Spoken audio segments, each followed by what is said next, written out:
Il est 13h à Conakry. Merci de votre fidélité, mesdames et messieurs. Vous êtes les bienvenus dans ce journal dont voici les titres.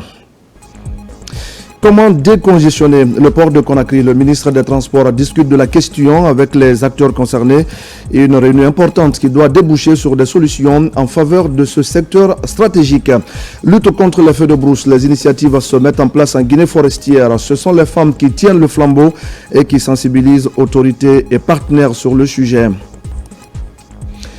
Et enfin, vers la 18e édition des 72 heures du livre, c'est l'un des événements culturels majeurs du pays. Les organisateurs étaient face à la presse pour parler de la portée et des innovations pour l'année 2026. Voilà pour le sommaire. Bonjour à tous. Congestion devenue presque critique au port de Conakry.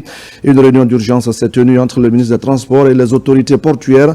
L'objectif est de trouver des solutions aux problèmes qui assaillent encore le déroulement des activités portuaires dans le pays. Abraham Christophe Conté.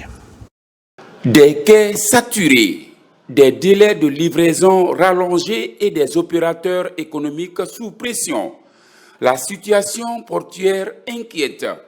Pour y faire face, le ministre des Transports multiplie les contacts pour une sortie de crise. D'où cette réunion avec les acteurs impliqués dans le processus. La démarche consiste à trouver des solutions rapides afin de fluidifier le trafic et réduire l'encombrement au port autonome de Conakry. Aujourd'hui, c'est un moment important parce que nous constatons ensemble avec les importateurs, les agents de forces de défense et de sécurité, les responsables des différents terminaux, que cette crise est maintenant, on peut dire qu'elle est derrière nous.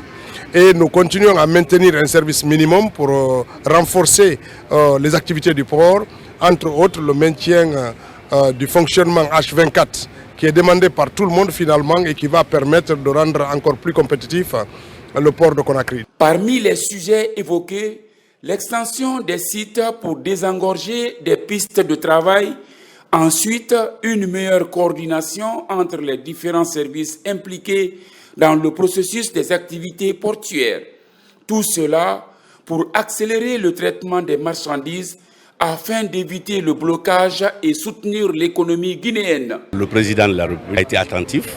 Ils ont entendu nos cris de cœur parce que la population souffrait, le secteur privé souffrait beaucoup à cause de congestion du port de Conakry. Le port est aujourd'hui décongestionné. À travers cette rencontre, la contribution de chaque acteur pour une sortie de crise est prise en compte. Les résultats issus de ce conclave semblent concluants entre ces acteurs pour la fluidité du trafic au port autonome de Conakry. La promotion de la santé communautaire fait du chemin dans la savane guinéenne. Un nouveau projet de lutte contre la mortalité maternelle et infantile est lancé pour intensifier la vaccination de routine et l'introduction du vaccin antipaludique. Gavi, dans sa deuxième phase, vient contribuer à la couverture sanitaire universelle et à la résilience du système de santé communautaire à Kankan, Sigiri et Kouroussa, Diamokaba.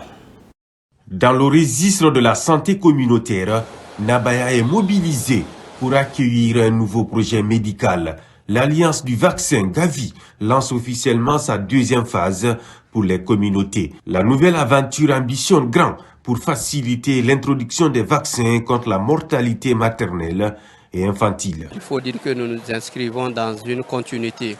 La première phase du projet Gavi 2 nous a permis d'avoir des acquis et aujourd'hui nous voulons vraiment consolider ces acquis. Et en plus de ces acquis, de nouvelles approches vont être ajoutées. Le projet Gavi phase 2 arrive à un moment opportun. Il contribuera sans nul doute à consolider les acquis et à intensifier les efforts en faveur d'un système de santé de proximité. Gavi 2 est porté par l'ONG Santé Intégrée. Le projet de 4 ans va sillonner les districts sanitaires de Kankan, Kouroussa et de Sigiri pour soutenir la vaccination des rattrapages lancés récemment par le gouvernement. Le défi, vacciner 500 millions d'enfants supplémentaires afin d'éviter 8 millions de décès.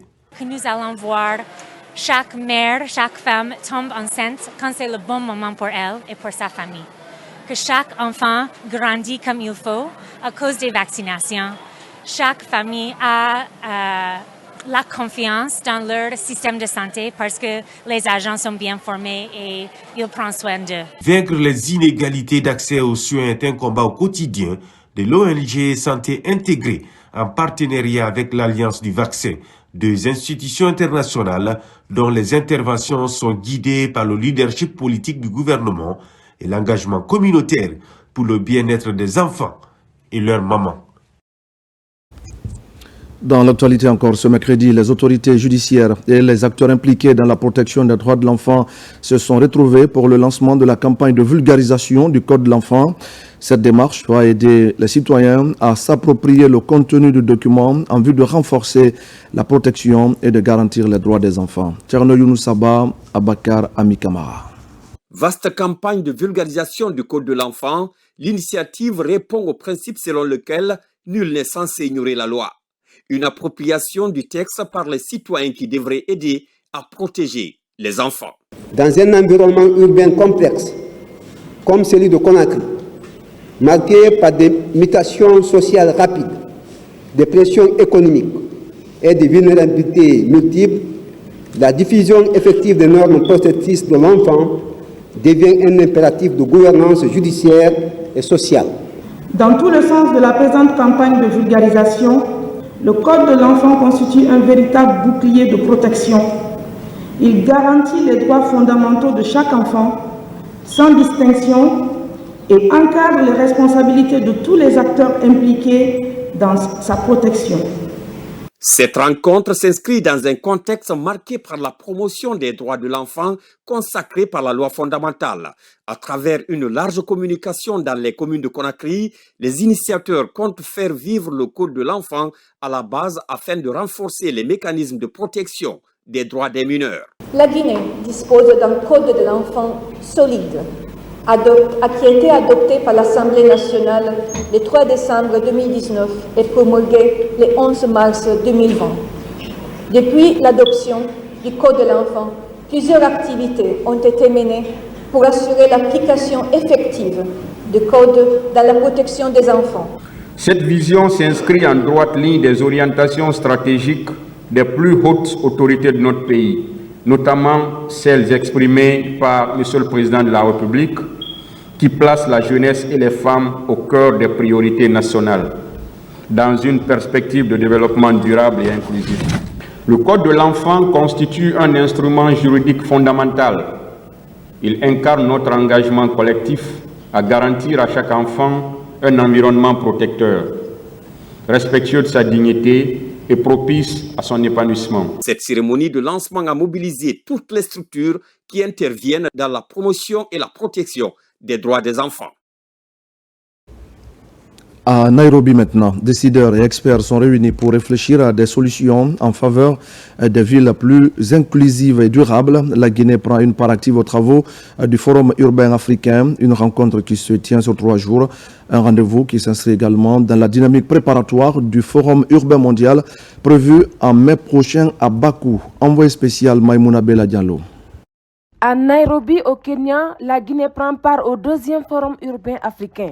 Le ministre de l'Urbanisme, de l'Habitat et de l'Aménagement du territoire, Mohamed Lamine Sy Savané, y représente le pays. Pendant 3 jours, plus de 5000 participants échangent autour des défis liés à l'urbanisation rapide des villes africaines. La République de Guinée est présente pour porter, à côté des pays frères de l'Afrique, le message du chef de l'État, le président Mamadi Doumbouya, qui, depuis son accession à la souveraineté de notre État, il a bien voulu engager des réformes, parmi lesquelles nous avons le programme Simandou, qui prend en compte la vision de la République de Guinée dans le cadre de la transformation socio-économique et environnementale de notre République, à travers des projets d'urbanisation. Le ministre a également mis en avant les réformes engagées, notamment dans les secteurs du logement et des infrastructures, afin d'attirer davantage d'investissements. Il a lancé un appel à une coopération renforcée entre les pays africains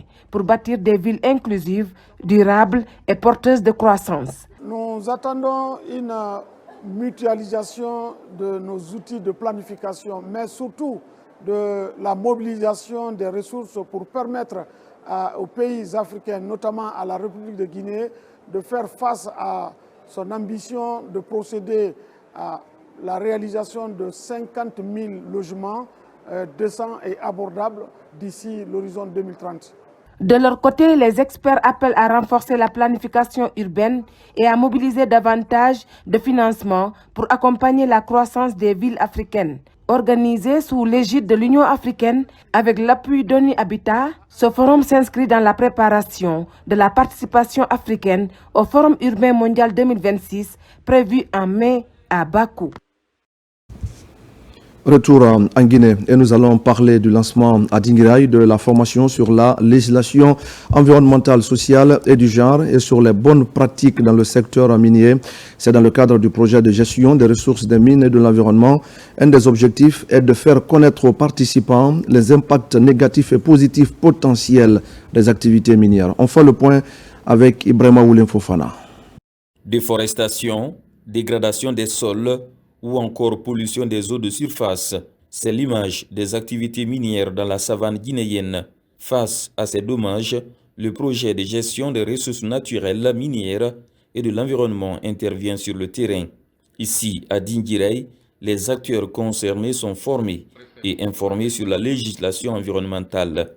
Cette activité fait partie des indicateurs clés du projet et elle vise à promouvoir une exploitation artisanale, durable et responsable de l'or qui prend en compte les droits des communautés minières, la protection de l'environnement et l'équité sociale, tout en protégeant les femmes et les filles sur toutes les formes de violence et des abus dans les sites miniers. L'objectif principal est de former, informer et sensibiliser directement les groupements des communautés minières, les groupements d'intérêt économique de l'or et les organisations de la société civile concernées. Au cœur des débats, les questions du genre ou encore des exemples pratiques d'un plan de gestion environnementale et sociale. Si ces ressources constituent une opportunité de développement économique, elles comportent également des risques importants pour l'environnement, la cohésion sociale et l'équité entre les populations, notamment en matière de genre. Je remercie le projet. C'est par manque de moyens que nous, les femmes, partons travailler dans les mines. Si on nous appuie au sein des groupements, on pourrait mieux assurer l'avenir de nos enfants. Dans cette dynamique, 2 départements ministériels, mines et géologie, environnement et du développement durable, sont appuyés par la Banque mondiale. Une initiative qui va également toucher les acteurs de Sigiri et Mandiana, avec plusieurs attentes comme une meilleure compréhension des impacts pouvant découler de l'activité minière industrielle et artisanale. Je le disais tout à l'heure, au sommaire de ce journal en Guinée forestière, la lutte contre les feux de brousse s'intensifie. L'association des femmes de Zérékoré, Yomou et Lola forme et sensibilise les autorités ainsi que les populations sur la gestion des feux de brousse et sur les effets des changements climatiques. L'initiative est soutenue par le projet d'interconnexion électrique Guinée-Mali. Mohamed Saliou Païa. Le feu de brousse, une problématique majeure de nos jours dans la dégradation de la faune et flore en Guinée. La gestion de ce fléau et les effets du changement climatique sont au cœur des séances de formation et de sensibilisation à Zérékoré. Pilotée par l'ONG Afenil, association des femmes de Zérékoré, Yomou et Lola, elle vise à fédérer les efforts pour plus d'impact sur le terrain. Le feu de brousse, souvent lié à des pratiques humaines non maîtrisées, représente une menace majeure pour nos écosystèmes et entraîne des destructions de la biodiversité. Luttons contre les effets du changement climatique comme nous luttons contre le sida. La lutte contre les effets du changement climatique interpelle tous les Guinéens et Guinéennes. C'est en cela que nous pouvons ensemble combattre ou freiner les effets du changement climatique dans notre pays. À 80 km de Zérékoré, la commune rurale de Bola, dans la préfecture de Beila, abrite cet espace d'échange animé par l'ONG Afenil en faveur d'une synergie d'action pour la protection de l'environnement. Au pied des monts Nemba, Lola participe également au débat sur la résilience face aux effets du changement climatique. On est réunis ici pour essayer de sensibiliser les gens pour que les feux de brousse puissent cesser. Et quand il y a des feux de brousse, comment est-ce qu'il faut passer pour éteindre.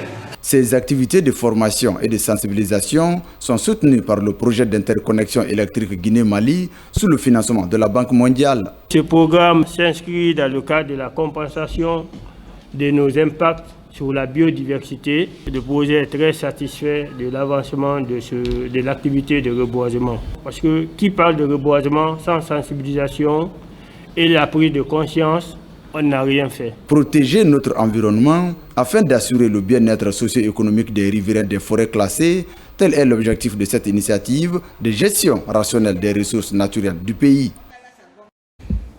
La préfecture de Bofa et la sous-préfecture de Kamsar viennent de recevoir les cadres de l'Agence nationale d'assainissement et de salubrité publique. La mission est allée discuter des défis liés à la gestion des déchets solides et liquides pour promouvoir la santé publique au niveau local. Plusieurs activités sont réalisées, dont la sensibilisation des élèves et des journalistes, ainsi que la distribution des poubelles. Abakar Diaby et Moussa Bangoa. Conformément à ses missions principales, l'Agence nationale de l'assainissement et de la salubrité publique, l'ANASP, continue d'appuyer les collectivités locales pour offrir un meilleur cadre de vie à la population. Pour jouer pleinement ce rôle stratégique de gestion des déchets liquides et solides, cet organe public cible la préfecture de Bofa et la sous-préfecture de Kamsar. La stratégie adoptée est la sensibilisation des élèves, des journalistes et les comités de gestion des déchets pour améliorer la salubrité publique. L'objectif de ces états généraux de l'assainissement dans notre sous-préfecture est de promouvoir la salubrité, renforcer la gouvernance locale de l'assainissement et de la gestion des déchets dans notre sous-préfecture. Nous sommes là pour accompagner la population et conseiller la population et à leur aider de structurer, de professionnaliser le secteur de l'assainissement. Qui parle de l'assainissement aujourd'hui, parle de la santé, parle de l'amélioration de vie de la population. Avec ces acteurs locaux, la direction générale de l'ANASP projette une bonne planification et suivi des opérations d'assainissement, tout en renforçant la capacité des collectivités locales pour la bonne gestion des déchets à tous les niveaux. Je suis très content de l'arrivée et surtout quand la structure va être installée chez nous ici, alors nous travaillerons en étroite collaboration avec elle. Nous avons besoin d'accompagnement, nous avons besoin de matériel. Je rappelle ici que cette agence a été créée par l'État pour accompagner les collectivités, pour accompagner les populations. Et cet accompagnement est la première mission de cette agence. La deuxième mission, c'est apporter pratiquement un accompagnement en matière de financement aux collectivités. Partout dans ces deux localités, les lieux publics ont été dotés de bacs à ordures. Un geste pour inviter les uns et les autres à l'utilisation de poubelles afin de lutter contre l'insalubrité dans ces localités. Dans l'actualité également, des enseignants-chercheurs et étudiants de l'université de l'Abbé outillés en intelligence artificielle. C'est un projet financé par l'Agence française de développement et mis en œuvre par le service de planification des projets de l'université. C'est un reportage de Sarafdine Diallo et Nabila Moussa Kamara. L'intelligence artificielle s'impose aujourd'hui comme un levier incontournable de l'apprentissage. Cet ensemble de technologies permet aux machines de reproduire certaines capacités humaines comme l'analyse, le raisonnement ou encore la résolution de problèmes. À l'université de l'Abbé, cet outil est désormais au cœur de la formation. Étudiants et enseignants s'en approprient progressivement les usages. Dans un contexte académique en pleine mutation. On a fait appel à nos partenaires, notamment l'Agence française de développement à travers le Fonds commun de l'éducation et budget d'affectation spéciale, le FCBAS, pour nous venir en aide afin de tenter d'équilibrer les choses. On a commencé pour un départ par former les étudiants et ensuite les enseignants. C'est un enjeu global, ce n'est pas qu'à l'Abbé la question se pose, vraiment tout le monde se questionne.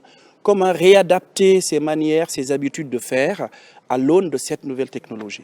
À l'issue de cette session de formation, enseignants, chercheurs et étudiants se disent mieux armés pour exploiter l'intelligence artificielle de manière efficace et responsable. Nous, les étudiants, nous avons appris beaucoup de choses, mais aussi le prompt engineering, parce qu'aujourd'hui nous utilisons l'intelligence artificielle, mais sans savoir comment l'utiliser de façon professionnelle pour qu'on puisse avoir le meilleur des résultats. Pour toute chose, il y a les avantages et les inconvénients, mais je pense que lier cela à la gestion administrative, ça sera vraiment une portée majeure pour nous. Pour le recteur de l'université de la Baie, si l'intelligence artificielle constitue un atout majeur pour l'enseignement supérieur, son utilisation doit rester encadrée, réfléchie et adaptée aux réalités pédagogiques. Pour une université aujourd'hui, il est essentiel de s'interroger sur cette technologie-là, sur son appropriation, sur son utilisation, pour que cette technologie-là soit utilisée de manière responsable et qu'elle contribue à préparer les étudiants à affronter le marché de l'emploi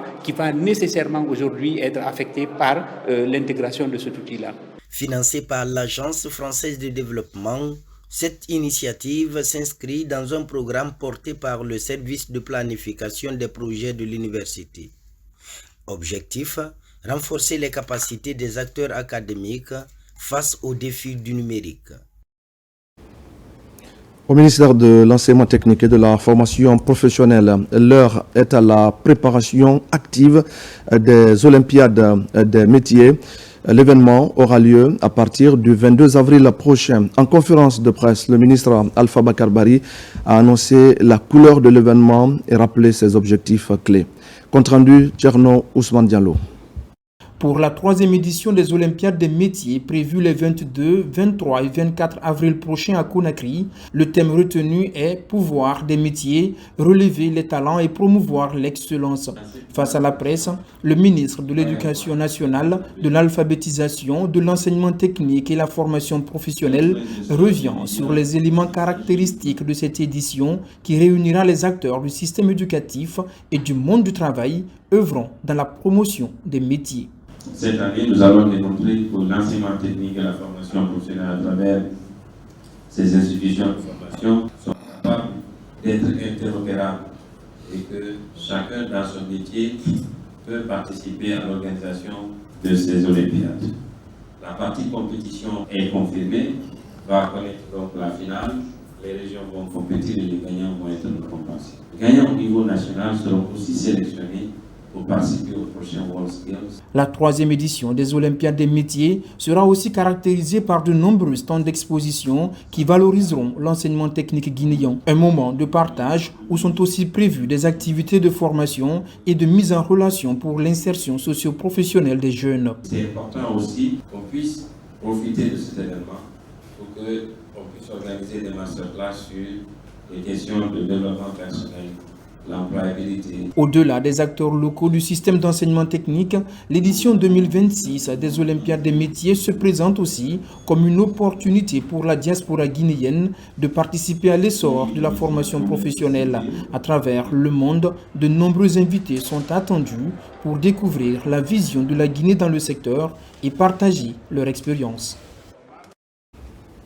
Je le disais également au sommaire, la 18e édition des 72 heures du livre se tient les 23, 24 et 25 avril prochains. L'annonce a été faite au cours d'une conférence de presse à Conakry. Devant les journalistes, les organisateurs ont dévoilé les contours de l'un des plus grands événements culturels du pays. Compte rendu, Alpha Siagaba et Ousmane Ba. C'est une conférence de presse qui annonce les couleurs de la 18e édition des 72 heures du livre. L'événement mobilise acteurs du monde culturel, littéraire et amoureux de la culture. Cette année, c'est Fourikaria qui est la préfecture invitée d'honneur. Fourikaria est prêt à vous recevoir au bord du fleuve Kissi-Kissi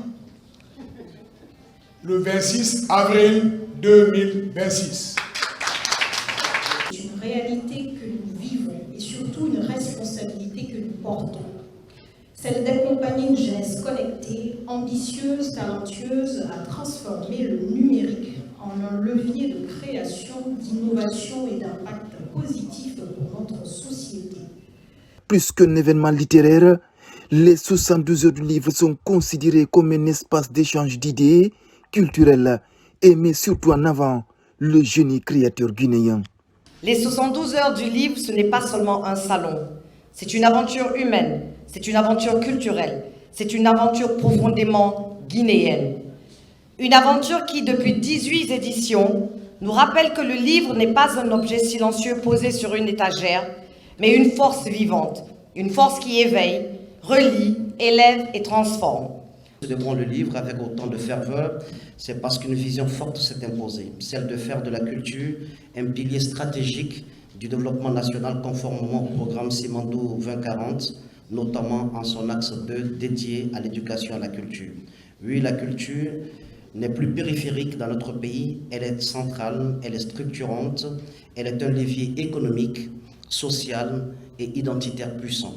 Les 72 heures du livre se tiendront les 23, 24 et 25 avril prochains à Conakry. Et c'est la fin de ce journal. Merci à tous de l'avoir suivi. Je vous retrouve tout à l'heure à 17h pour un nouveau point sur l'actualité de la Guinée, notre paradis, terre de richesse et d'innovation. À tout à l'heure.